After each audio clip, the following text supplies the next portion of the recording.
किसी भी देश की तरक्की का अंदाजा इस बात से लगाया जाता है कि वहाँ के लोग कितने शिक्षित हैं और उस देश की सरकार ने शिक्षा ढांचे को कितना मजबूत किया है। इसी शिक्षा ढांचे को मजबूत करने में लगी हरियाणा सरकार के दावों की पड़ताल करने के लिए जगत महान न्यूज की टीम पहुंची गोहाना के देवीलाल स्टेडियम के पास स्थित गवर्नमेंट सीनियर सेकेंडरी स्कूल, जहां हमारी टीम ने पाया कि सरकारी स्कूल में प्राइवेट स्कूल की तरह छात्रों को लाने ले जाने के लिए परिवहन व्यवस्था का इंतजाम किया गया है। विद्यार्थी अनुशासित तरीके से फुल ड्रेस में खुशी खुशी स्कूल पहुंचते दिखाई दिए। स्कूल की बेल बजते ही सभी विद्यार्थी अनुशासन में प्रार्थना स्थल पर पहुंचे और गायत्री मंत्र प्रार्थना सहित राष्ट्रगीत गाया।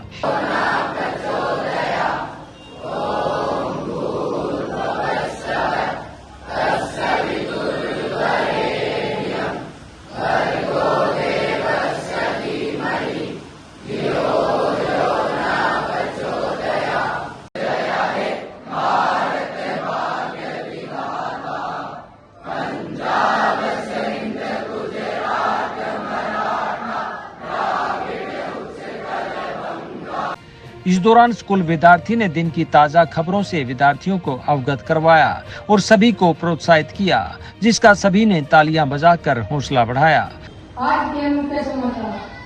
बांग्लादेश में आरक्षण पर हिंसक विरोध खत्म करने के लिए सुप्रीम कोर्ट का बड़ा निर्णय। 93% नौकरियां गुणोत्तर आधार पर मिलेगी।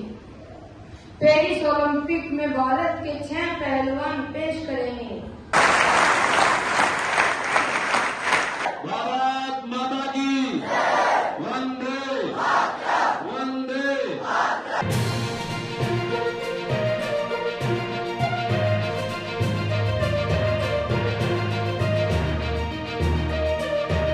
प्रार्थना सभा के बाद सभी विद्यार्थी अनुशासन के साथ अपनी कक्षाओं में पहुंचे।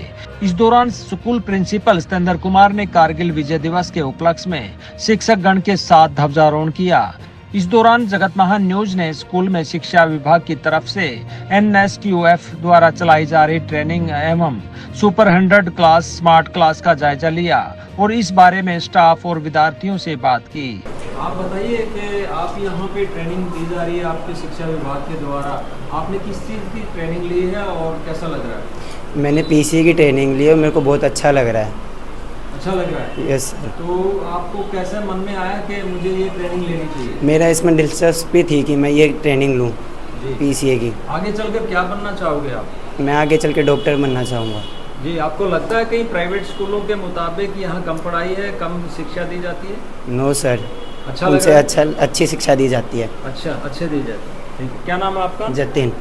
सर, बच्चों को सिखाया जाता है 9वीं से 12वीं और उसके बाद उनको जॉब दी जाती है। जॉब फेयर लगता है 12वीं के बाद बच्चों, फिर वहाँ पे जो अच्छा करके दिखाता है उनको 10 से 12 हज़ार की सैलरी मिल जाती है। वैसे 12th करने के बाद बच्चे आगे पढ़ने के लिए जाते हैं, पर यहाँ NSQF में बच्चे अगर यहीं पे क्लास में 4 साल इस कोर्स को सीखेंगे उसके बाद उनको जॉब मिल जाती है, जॉब की सिक्योरिटी है। जी, आप क्या क्या सिखाते हैं बच्चों को? इंजन के बारे में कि इंजन कैसे काम करता है, इंजन में क्या क्या कंपोनेंट होते हैं, पूरे व्हीकल की जानकारी दी जाती है। 9th-10th में उनको बेसिक सी नॉलेज होती है कि पार्ट्स क्या हैं, उनका काम क्या, फिर आगे उनकी सर्विसिंग मेंटेनेंस। इसके लिए बच्चों को बाहर भी लेके जाते हैं हम फील्ड विजिट के लिए। और फैक्ट्री वगैरह में? हाँ जी, इंडस्ट्री में कोई भी। हाँ जी, लेके जाते? हाँ जी। और इसके रिगार्डिंग गेस्ट लेक्चर आते हैं बाहर से। तो आज हमारी फील्ड विजिट भी अभी हम बच्चों को लेके जाएंगे। कहाँ से लेके जाते? आज तो PCA की है, हेल्थ केयर की। आज हम बच्चों को हॉस्पिटल लेके जाएंगे, फिर कल हमारे बच्चों की है। इसके माध्यम से कोई बच्चे को जॉब वगैरह मिली है आपके? हाँ जी, हाँ जी, हाँ जी, मिली है। ये 2014 में आई थी हमारे स्कूल में इधर। उसके बाद जो हमारा पहला बैच था उसमें 2 बच्चों को मिली थी जो आज भी अभी कर रहे हैं जॉब। इस दौरान हमारी टीम ने स्कूल में IID रिसोर्स सेंटर का भी जायजा लिया, जहां पर पूरे ब्लॉक के दिव्यांग बच्चों को समावेशी शिक्षा दी जाती है। इस दौरान प्रिंसिपल व विशेष शिक्षकों ने बताया कि इन दिव्यांग बच्चों को किस प्रकार मुख्य धारा में लाने के लिए कार्य किया जाता है। ये ID के माध्यम से हम CWSN बच्चों को पहचानते हैं। पूरे गोहाना ब्लॉक में हमारे 5 टीचर्स हैं, बलराज जी हैं, सुनीता जी, नीलम हैं, और ये स्कूल बांट दिए गए हैं। स्कूलों में जा कर के जितने भी 27 प्रकार के CWSN बच्चे हैं, डिसेबिलिटी जो हैं उनको पहचान करके यहाँ ले करके आते हैं और इन बच्चों की जो जितनी भी ज़रूरतें हैं उनके चाहे सुनने के लिए इंस्ट्रूमेंट हैं या चलने के लिए इंस्ट्रूमेंट हैं वो सब प्रोवाइड करवाते हैं शिक्षा विभाग की ओर से। ये सर हमारा खंड गोहाना का संसाधन केंद्र है, रिसोर्स रूम है।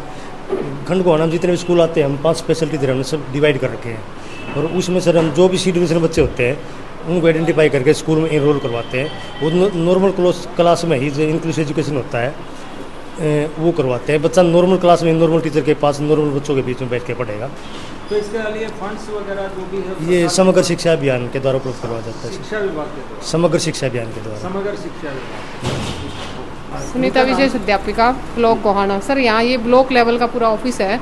इंक्लूसिव एजुकेशन के माध्यम से हम इन बच्चों को समावेशी शिक्षा देते हैं और ये समग्र शिक्षा अभियान है जो हमारा, उसके तहत पूरे हरियाणा के अंदर हर ब्लॉक में ऐसा एक रिसोर्स रूम बनाया गया है और इस रिसोर्स रूम के अंदर दिव्यांग जो बच्चे हैं उनके लिए TLM होता है, क्योंकि ये बच्चे बुक्स से इतना ज़्यादा नहीं सीख पाते। तो बच्चे की नीड के अकॉर्डिंग जो लो विज़न के बच्चे हैं, जो MR बच्चे हैं या जो हियरिंग इम्पेयर्ड बच्चे हैं, according to the need of the CWSN हम उनके ऊपर TLM का यूज़ करते हैं और उनको मुख्य धारा में लेके आते हैं। स्कूल में प्राइवेट स्कूल से बेहतर व्यवस्थाओं को सुचारू रूप से धरातल पर चलाने और उनकी सफलता के बारे में जगत महान न्यूज की टीम ने स्कूल अध्यापकों और प्रिंसिपल से बात की और जानने का प्रयास किया कि फ्री परिवहन व्यवस्था सहित स्कूल में रोजगार परक शिक्षा सफलतापूर्वक किस प्रकार से दी जा रही है।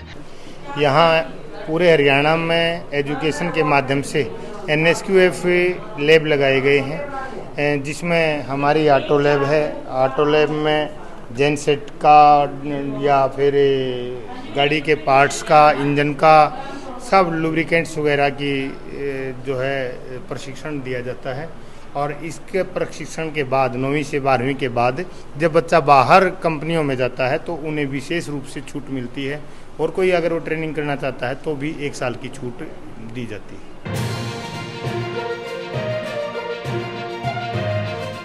बहुत अच्छा फील हो रहा है जी, बहुत अच्छा स्कूल है हमारा, सारे स्टाफ का और विद्यालय प्राचार्य का बहुत ही अच्छा योगदान है इसमें और सारा वातावरण बहुत बढ़िया स्कूल है जी। सरकार के द्वारा भी अच्छा सहयोग दिया जा रहा है, बाकी उसके अलावा स्टाफ का और विद्यालय प्राचार्य का जो आपस में तालमेल होता है और मिल के काम करने का तरीका वो बहुत बढ़िया सर जी। मेरे को 2 साल हो गए, मैं 2 साल पहले यहाँ ट्रांसफ़र होकर आई थी और इस स्कूल में एक विशेष चीज़ लगी कि बच्चों की संख्या, यहाँ बच्चों की संख्या बहुत है और एडमिशन लेने वालों की होड़ लगी रहती है कि हमें इस स्कूल में दाखिला लेना है। क्यों?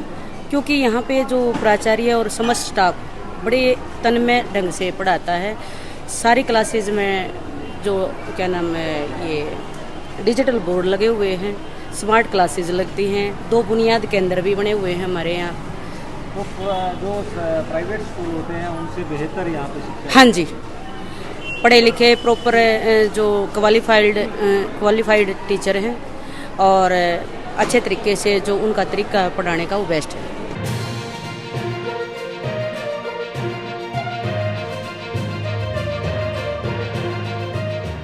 शिक्षा विभाग ने पूरे हरियाणा में जिला वाइज एक ब्लॉक को रोल मॉडल के रूप में ट्रांसपोर्ट के लिए चुना है, जिसमें गोहाना ब्लॉक के चुना गया। तो गोहाना ब्लॉक में हमने पूरे शहर को रूट में बांट करके गाड़ियां लगा दी हैं, जिससे बच्चों को आने जाने में बड़ी आसानी और सुविधा मिल रही है। हमारी छात्र संख्या पे भी प्रभाव पड़ा है। सरकार का मैं बहुत बहुत धन्यवाद करना चाहूँगा कि ये योजना चलाई गई। जो गांव से आने वाले बच्चे हैं उनको बस पास की सुविधा दी जाती है। किस प्रकार का रिस्पांस जो है गांव के विद्यार्थियों में देखने को मिल रहा है इस योजना के बारे में? इस योजना के चलाने से जैसे हमारे पास सिवाना माल से, महारा से और दूसरे गांव से, सिवानका से, अहमदपुर से, यहाँ से भी बच्चे आए हैं और साइंस की क्लासेस का भी रुझान बढ़ा है, क्योंकि गांव के स्कूलों में साइंस की सुविधा होती नहीं। पेरेंट्स फिर अपने मजबूरी समझ करके बच्चे को आर्ट्स में ही दाखिला दिलवा देते हैं, लेकिन जब से ट्रांसपोर्ट की सुविधा हुई है हमारे साइंस के दाखिले। लेकिन यहाँ पे हमें बुनियाद योजना के तहत शिक्षा दी जा रही है। यहाँ पे IDF का भी सेंटर बनाया गया है आपके स्कूल में किस किस तरह की मतलब अलग अलग सेंटर बनाए गए हैं और किस तरह का सरकार का कोऑपरेशन आपको मिल रहा है, कैसा रिस्पॉन्स लोगों का? सरकार की ओर से बुनियाद का कार्यक्रम चलाया गया। बुनियाद के 3 स्टेप होते हैं एग्ज़ाम के। फर्स्ट स्टेप में लगभग 50,000 बच्चे सम्मिलित होते हैं, उनमें से फिर 5,000 बच्चे सेकंड स्टेज पर जाते हैं और थर्ड स्टेज तक जाते जाते लगभग 2,500 से 3,000 बच्चे चुने जाते हैं और वो 101 सेंटर थे पहले, अब 113 सेंटर हो चुके हैं हरियाणा में। उनमें से हमारा विद्यालय भी एक है और 9वीं और 10वीं क्लास यहाँ लगती है। उसमें पीएमटी और आईआईटी की तैयारी करवाई जाती है। उसके बाद एक टेस्ट होता है सुपर 100 का, जिसमें हमारे यहाँ से अंजू नाम की लड़की सुपर 100 में सिलेक्ट हो चुकी है। जी, यानी कि आईडीएफ भी एक सेंटर यहाँ बनाया गया, उसके माध्यम से क्या विकलांग मंदबुद्धि बच्चों के लिए कुछ? हाँ, आईईडी जो एक्सक्लूसिव एजुकेशन यहाँ दी जाती है, उसमें हमारे विद्यालय का बहुत बड़ा रोल है। पिछले 2 साल से जो मंदबुद्धि बच्चे हैं या डिसेबिलिटी किसी भी प्रकार की है, उनके लिए मेडिकल कैंप भी यहाँ लगवाया गया है और उस मेडिकल कैंप में लगभग 300 बच्चों का मेडिकल सर्टिफिकेट सरकार की मदद से, जिला शिक्षा अधिकारी की मदद से और सच कहूँ तो मैं हमारे एडीसी जो मैम हैं उनके प्रयास से पूरे ज़िले में 750 बच्चे ऐसे थे जिनका सर्टिफिकेट नहीं बन पा रहा था। वो अब सब के सब बच्चों का सर्टिफिकेट बन चुका है। और हमारे स्कूल में एजुकेशन क्वालिटी बहुत अच्छी है। मैं हर पेरेंट्स से कहना चाहूँगा कि वो प्राइवेट स्कूल की तरफ ना जा कर के हमारे विद्यालय की ओर अग्रसर हों। यहाँ साइंस, कॉमर्स, आर्ट्स तीनों फैकल्टी में उच्च स्तर की शिक्षा दी जाती है। हमारे 15 मेरिट्स अब की बार आए हैं और 98% रिजल्ट रहा है और 6 बच्चों का कंपार्टमेंट है, वो भी मैं चाहूँगा कि वो पास हो जाए नेक्स्ट एग्ज़ाम में। जगत महान न्यूज के लिए गोहाना से तेजवीर सिंह की रिपोर्ट।